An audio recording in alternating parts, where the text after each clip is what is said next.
Bonsoir,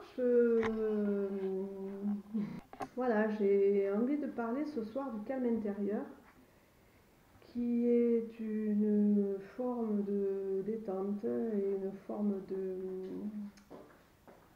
méditation.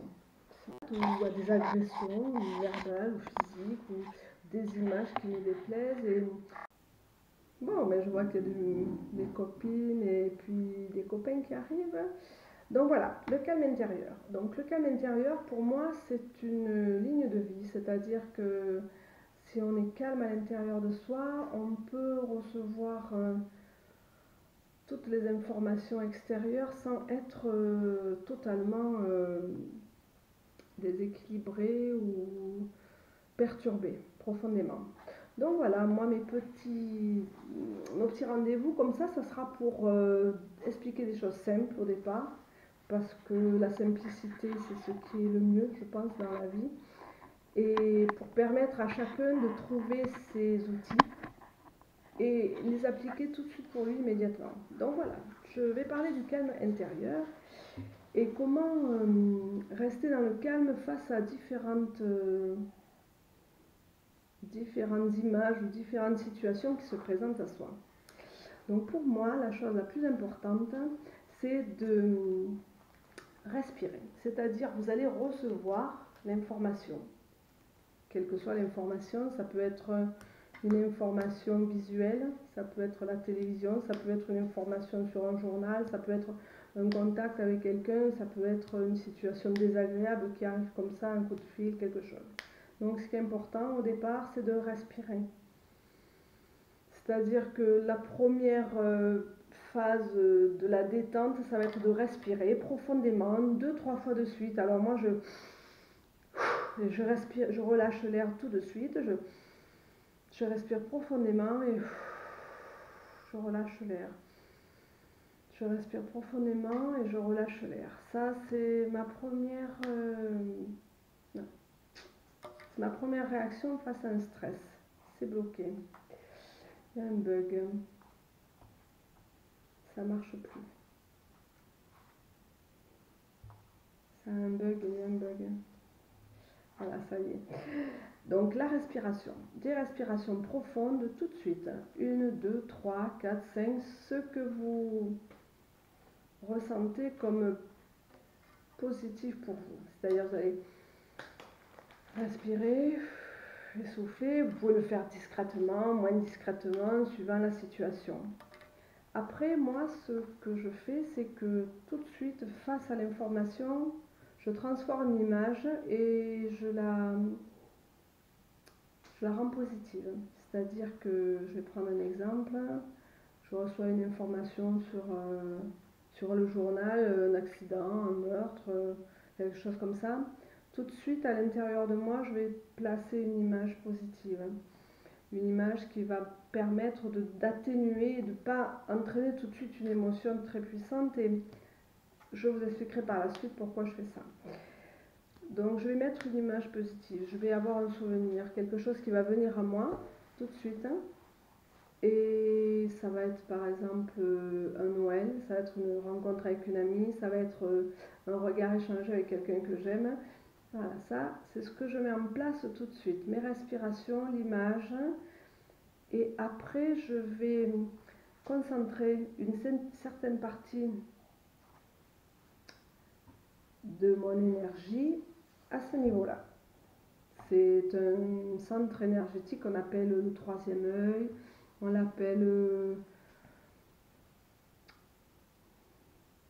le sixième chakra, on l'appelle l'ashna, je crois.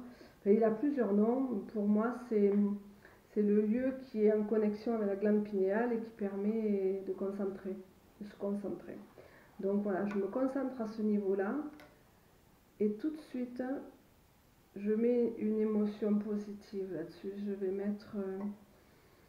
Je vais ressentir une émotion positive, c'est-à-dire je vais penser à quelque chose qui m'a donné de la joie, qui m'a donné de la force, quelque chose comme ça, qui m'a donné de la joie, qui m'a donné de la force et ça évite l'installation d'une émotion négative parce que si on installe une émotion négative et qu'on la laisse par les infos qu'on reçoit, qu'on la laisse rentrer à l'intérieur de soi, qu'on la laisse rentrer plus de 15 à 20 secondes, elle va entraîner la naissance d'une autre émotion négative, plus d'une autre.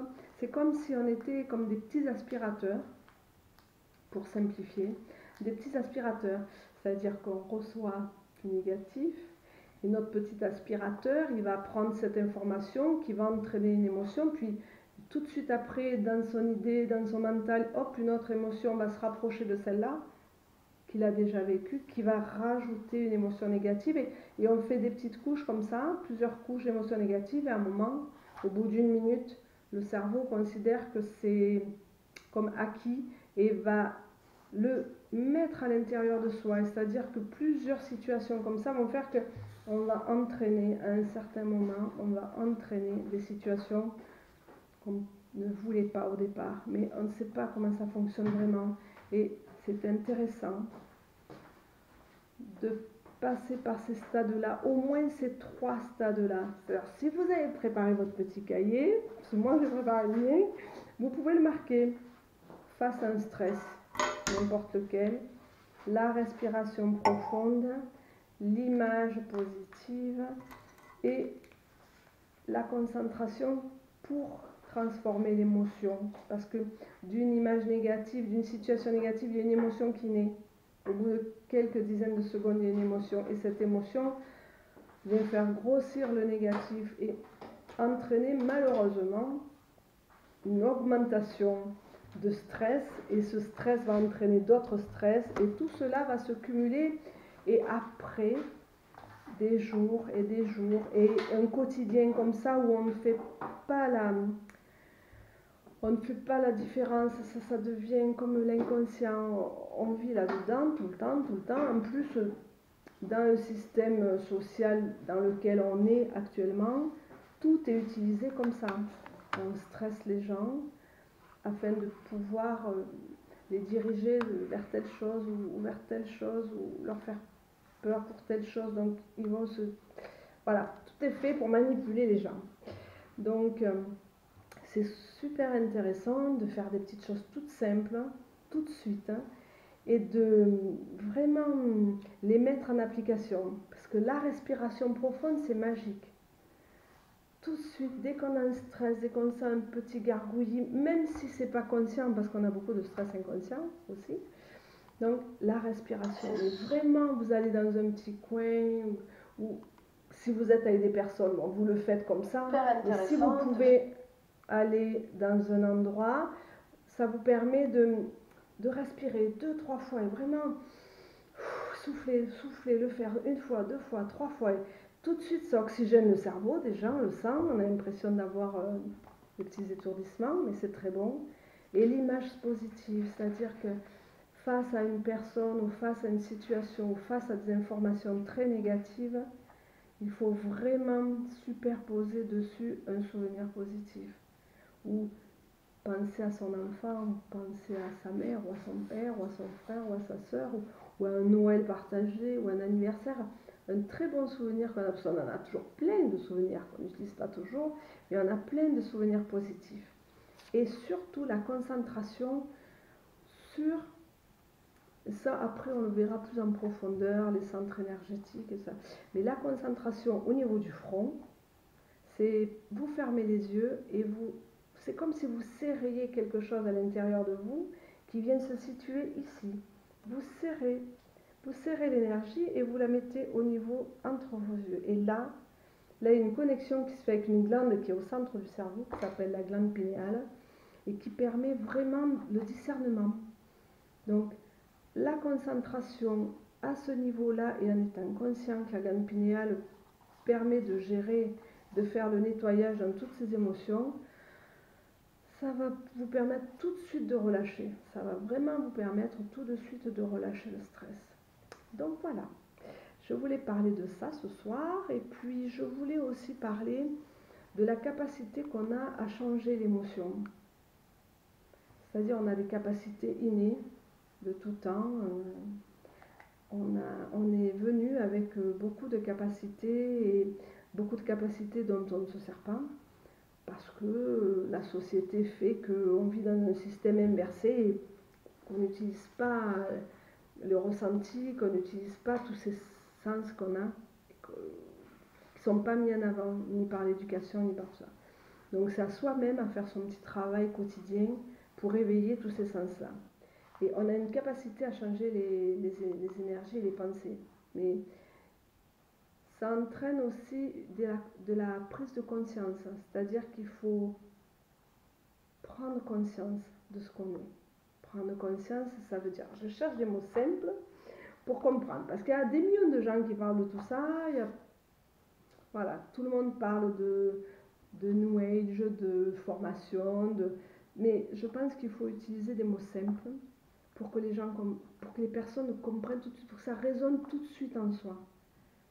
Quand je dis la respiration profonde, c'est simple, on respire plusieurs fois et on sent tout de suite que le stress se dégage et que le cerveau est oxygéné, ça sent tout de suite. Ça fait comme des petits vertiges, ça se sent de suite. Dans notre capacité de changer une image positive, une image négative en positive, ça peut se faire instantanément. Et après, l'image positive, la concentration va aider à amener l'émotion du négatif au positif. Et le fait d'amener une émotion négative en positive, ça permet d'éviter de se programmer. Parce que tous ces facteurs négatifs qui arrivent, si on les laisse passer... D'éviter... Excusez-moi. Alain fait des essais à côté de moi, c'est pas très sympathique. Et ça me perturbe un peu. Excusez-moi, je reviens. Donc, la concentration, je parlais de la concentration. Oui. Donc, les images, la concentration des pensées négatives en positif, c'est très important.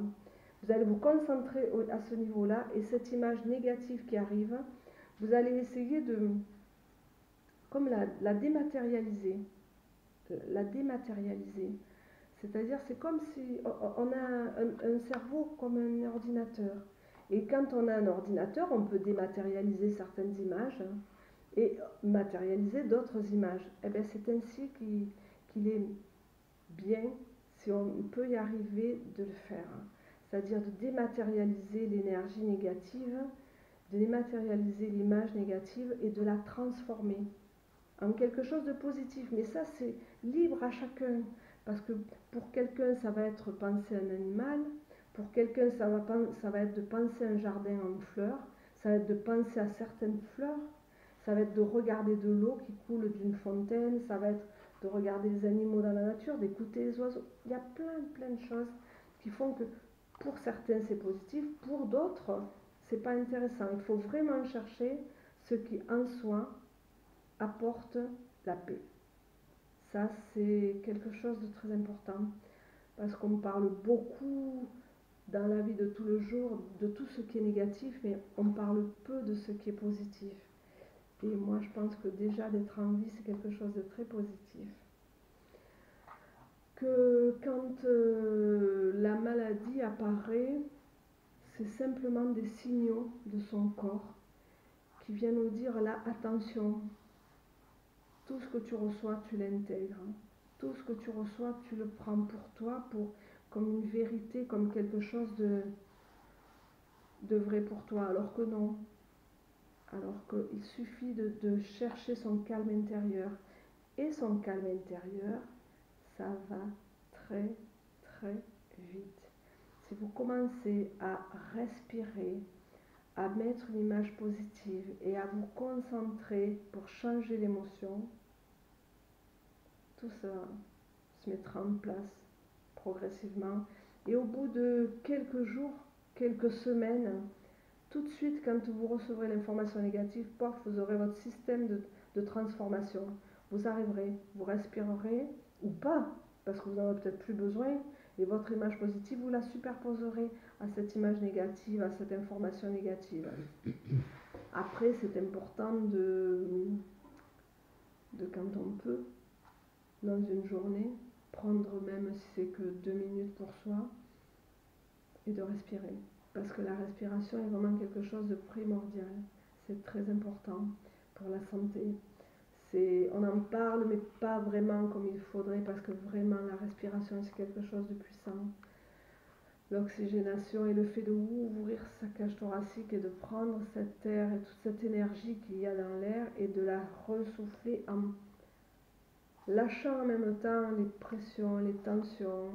La respiration, c'est la vie. Donc pour moi, c'est très important de respirer. Voilà, je pense que pour ce soir, je vais rester là. Je vous reparlerai après d'autres thèmes. Je suis aussi ouverte à, si vous voulez m'envoyer des idées de thèmes pour que je travaille dessus. C'est vrai que c'est un peu peut-être léger pour vous ce soir, succès, mais c'est ma première vidéo. Alors c'est pas évident comme ça de parler à un écran, parce que je vois juste quelques personnes qui sont branchées, mais voilà. Je voulais remercier toutes les personnes qui sont venues écouter ce que j'avais à dire, parce que c'est vraiment un partage du cœur. C'est vraiment quelque chose en moi que j'ai besoin d'extérioriser. Donc j'ai beaucoup d'idées qui viennent tout le temps, et il faut que je me canalise et que je donne des choses simples et des petits trucs sympas à faire au quotidien. Après, on pourra rentrer dans tout ce qui est plus profond. Après, on pourra faire des méditations en direct, si vous le voulez. Et on pourra rentrer dans des choses, dans des thèmes de guérison, dans des... comment je peux dire ça, des groupes de parole. On pourra échanger. Ouais, mais je vais mettre en place tout ça parce que moi, c'est ce que je veux faire maintenant. Et c'est mon chemin. Il y a longtemps que ça dort en moi, que je l'expérimente petit à petit sur moi d'abord. Parce qu'avant de dire les choses, il faut travailler sur soi, les appliquer à soi et voir les résultats pour pouvoir laisser passer l'information. Et puis voilà, tout ça, tout ce que j'ai en moi, tout ce que j'ai envie de partager, et puis mon projet, notre projet avec Alain, de faire ça en itinérant, c'est-à-dire d'aller sur les routes à la rencontre des gens, d'aller dans des endroits reculés de la France, là où peu de gens vont, où personne ne va. Et moi j'irai et j'apporterai voilà, mes connaissances, des échanges simples avec les gens. Je leur tirerai les cartes aussi, je vais parler des pierres aussi, thème sur les pierres. Je vais parler des pierres de soins et puis je vais parler de l'énergie, comment on peut se soigner soi-même et puis aider les autres. Et aussi je parlerai voilà, de beaucoup d'autres choses. Je ne peux pas tout dire ce soir, c'est pas possible. Puis il faut que je mette en place toutes ces choses-là parce que il y a un tel besoin de se retrouver. On est tous éloignés et la vie qu'on mène, c'est une vie un peu de folie. La société est assez compliquée, il y a beaucoup de choses qui perturbe trop les gens et on est des êtres humains avec énormément de capacités et on peut transmettre ça à nos enfants, nos parents, nos grands-parents et par des choses et des gestes simples à chaque instant on peut transmettre et envoyer toute cette énergie-là, envoyer par la pensée, par la parole, la pensée est tellement puissante, la pensée est tellement puissante qu'elle détruit comme elle construit. Et tout ça, on le fera au fur et à mesure ensemble. Si vous voulez continuer avec moi, j'espère que je ne vous ai pas trop éparpillé, que ce que j'ai dit, ça a été bon pour vous. Dites-moi ce que vous en pensez, c'est important pour moi, parce que c'est la première fois que je parle comme ça. Et puis je vous dis, dans une semaine, je pense que vendredi prochain ou peut-être mercredi prochain, je le marquerai sur Facebook. Je referai une petite séance comme ça où nous pourrons parler de notre thème. Je vais y réfléchir et envoyez-moi des idées. ça sera super. Je vous remercie beaucoup d'avoir partagé cet instant avec moi. J'espère que vous avez bien entendu, que j'ai assez articulé et que ça vous a plu, cette petite introduction au futur travail qu'on va faire ensemble. Je vous embrasse tous et toutes bien fort et je vous dis à la semaine prochaine.